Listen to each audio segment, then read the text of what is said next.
الحمد للہ وحدہ والصلاة والسلام علی من لا نبی بعدہ اما بعد۔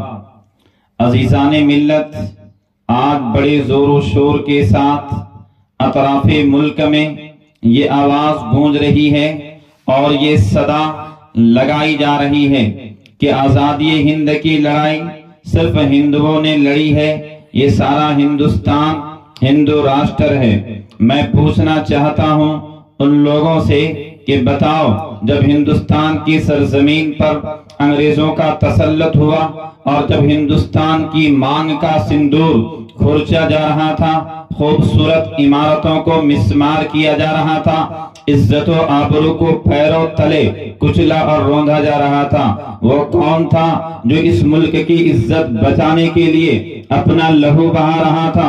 اور آج تم ہم سے سند وفا مانگتے ہو۔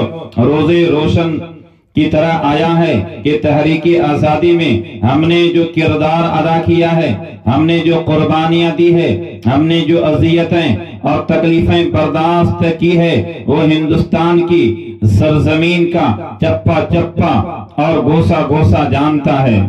دھیان سے سنو، ہم ملک کے رکھوالے اور محافظ ہے، احسان فراموش تم ہو۔ ذرا دیکھو اپنے ماضی کو، جب تم انگریز کے چنگل میں جکڑے ہوئے تھے، سانس لینے کی تم کو مہلت نہ تھی، تو اس وقت اس ملک کی گود میں پرورش پانے والے کوئی مائی کا لال اتنی جرأت نہیں کر سکتا تھا کہ وہ انگریزی حکومت کو للکار سکے اور دنیا کی سپر پاور طاقت کا مقابلہ کرنے کے لیے اپنی آواز اٹھا سکے۔ دیکھو، ہماری بے باکی کو سب سے پہلے جس نے آواز اٹھائی تھی وہ شیر دل انسان، خدا ترس انسانیت کا مسیحا حضرت شاہ ولی اللہ محدث دہلوی کا فرزند شاہ عبدالعزیز تھے۔ شاہ عبدالعزیز رحمت اللہ علیہ کی آواز کیا تھی؟ وہ آواز یہ تھی کہ انگریز کے خلاف جہاد کیا جائے اور ملک ہندوستان کو آزاد کیا جائے۔ شاہ عبدالعزیز رحمت اللہ علیہ کا فتویٰ انگریز کے لیے خطرناک پیغام تھا جس نے انگریز کو بے چین کر دیا تھا۔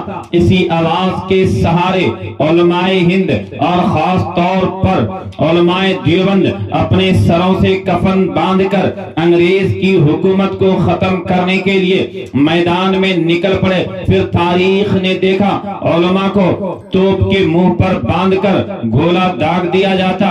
رب کعبہ کی قسم، علماء کرام کے گوشت کے لتھڑے اڑ گئے اور فضائے آسمانی خون سے رنگین ہو گئی۔ یہ بھی ہوا کہ علماء کے جسموں کو تانبے سے داغا گیا، علماء کے جسموں کو سوروں کی کھالوں میں بند کر کے جلتے ہوئے تنوروں میں ڈالا گیا۔ لاہور کی شاہی مسجد میں انگریز نے پھانسی کا پھندا بنایا تھا۔ ایک ایک دن میں 80 علماء کو پھانسی دی جاتی تھی۔ علماء کو بوریوں میں بند کر کے دریا میں ڈال دیا جاتا اور ان پر گولیوں کا نشانہ بنایا جاتا۔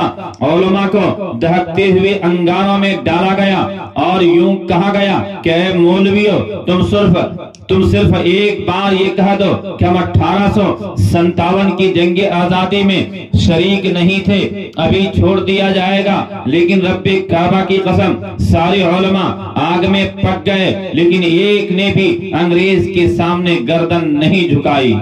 ہم تمہاری دھمکیوں سے خوف کھا سکتے نہیں، ہم تمہاری دھمکیوں سے خوف کھا سکتے نہیں، سر کٹا سکتے ہیں لیکن سر جھکا سکتے نہیں۔ الغرض، اگر ہندوستان کی آزادی میں علماء کرام حصہ نہ لیتے تو یہ ہندوستان کبھی بھی آزاد نہ ہوتا۔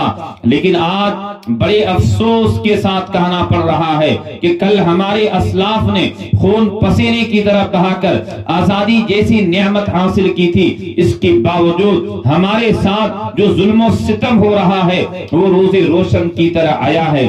لہذا میں پوچھنا چاہتا ہوں ان تعصب پرستوں سے، ان فرقہ پرستوں سے، ان آزادی کا نام لینے والوں سے، کیا آزادی اسی کا نام ہے؟ جو چاہے مدارس پر حملہ کرے، جو چاہے مدارس پر پابندی لگائے، جو مسلمانوں کو غیر ملکی ثابت کرنے کی کوشش کرے، کیا آزادی اسی کا نام ہے کہ ہمیں دہشت گرد قرار دیا جائے؟ تو یاد رکھیے، ایسی آزادی پر ہم کل بھی لعنت بھیجتے تھے اور آج بھی لعنت بھیجتے ہیں، کیونکہ ہمیں آزادی چاہیے، رب کے نظام کی آزادی، نبی کے دستور کی آزادی، صحابہ کے نظام کی آزادی۔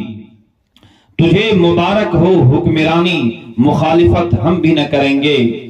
تجھے مبارک ہو حکمرانی، مخالفت ہم بھی نہ کریں گے۔ اگر شریعت پہ ہاتھ ڈالا، نہ تم رہو گے نہ ہم رہیں گے۔ وآخر دعوانا ان الحمد للہ رب العالمین۔